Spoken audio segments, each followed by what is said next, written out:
So picture this. What if you were in constant pain, but every single high-tech scan, I'm talking CTs, MRIs, the works, all came back saying you were perfectly fine?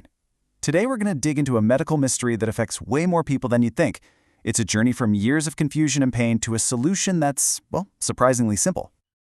I mean, can you imagine suffering for 3 years, bouncing from doctor to doctor, only to find out the answer wasn't hidden in some multi-million-dollar machine, but in a simple, hands-on test? Well, that is exactly what happened in the case we're going to break down today. So, let's meet our patient. She's a 52-year-old woman who for 3 long years lived with this sharp, recurring pain. And she tried everything, physical therapy, all sorts of medications, but nothing really worked. And the most frustrating part? Every single advanced imaging test came back completely normal. It left her at a total medical dead end, which, believe me, is a situation so many people find themselves in. All right, so let's dive into the mystery itself. I mean, what happens when your body is screaming that something is wrong, but all the fancy tests keep saying, nope, nothing to see here? This quote really gives us a window into her daily life, right? The pain was sharp, non-radiating, and it got worse with simple things like just leaning forward. Just think about that for a second. Living with the constant fear that any little movement could trigger that next jolt of pain. It's awful. So after all those years of questions and dead ends, the doctors finally found the answer. The whole mystery was solved by a condition that's often overlooked. It's called slipping rib syndrome. Okay, so what is slipping rib syndrome, or SRS anyway? Well, at its core, it's a mechanical problem. It happens when your lower ribs, which are naturally a bit more mobile, start to slip out of their normal position. And this movement, it's not just uncomfortable. It directly pokes and irritates the nerves that run right alongside the ribs. And that irritation is what causes that awful sharp, stabbing pain. Let's get into the anatomy for a second, because it's actually pretty interesting. Your lower ribs, sometimes called false ribs, they don't connect directly to your breastbone. Instead, they're held together by these fibrous ligaments. You can think of them like little ropes.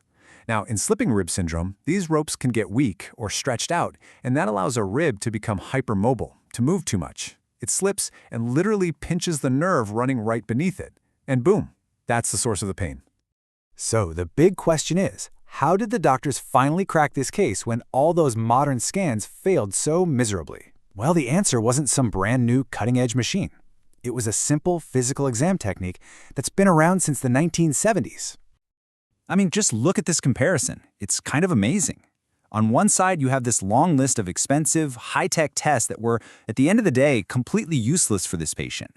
And on the other side, one simple, elegant solution: the hooking maneuver.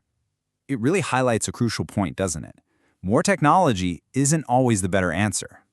And here it is, the hooking maneuver. And it's pretty much exactly what it sounds like. A doctor gently hooks their fingers under the edge of your lower ribs and just pulls forward a little bit. If that simple move reproduces that very specific sharp pain, or if they feel a little click as the rib slips, well, that's a huge clue. For our patient, this was the big aha moment that 3 years of expensive scanning had completely missed. But, a physical test is great and all, but in modern medicine, seeing is believing, right? So how could doctors get actual visual confirmation of something that only happens when you move? That's the whole problem with a standard X-ray or an MRI. You're lying perfectly still. They just can't capture a problem that is, by its very nature, all about movement. The answer? Dynamic ultrasound. Now check out these 2 images. On the left, when everything's just neutral and relaxed, the ribs look fine, totally aligned. But on the right, this is when the doctor applies a little pressure with the ultrasound probe, kind of mimicking that hooking maneuver. And you can literally see the 11th rib slipping under the 10th rib. This was the smoking gun. This was the visual proof that confirmed the diagnosis beyond a shadow of a doubt. Okay, so once you finally have the diagnosis, what's next? What's the path to relief? Thankfully, it turns out cracking the case is actually the hardest part. The journey to feeling better is pretty clear and methodical. So, treatment usually follows a logical, stepwise approach. You start with the simplest stuff first: Step 1 is just conservative care, reassuring the patient that, hey, this isn't some scary, life-threatening mystery disease. And then, educating them on how to avoid the postures that trigger the pain. If that's not enough, Step 2 is an intercostal nerve block. That's a targeted injection that can provide some serious relief by calming down that irritated nerve. And then only in the really severe and persistent cases do they move to Step 3, surgery, where they actually remove the problematic section of rib cartilage. So what about our patient, the 52-year-old woman?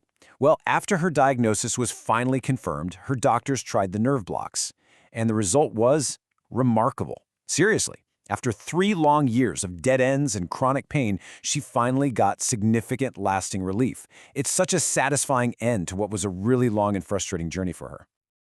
This case isn't just some weird medical curiosity. It really challenges our assumptions about what we think is common versus what we think is rare. And it holds some pretty important lessons, not just for doctors, but for patients too. 5%. What does that number even mean?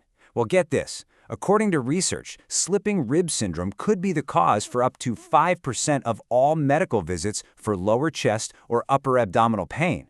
Just let that sink in for a second. 5%. That's potentially 1 in every 20 people walking into a clinic with that kind of pain.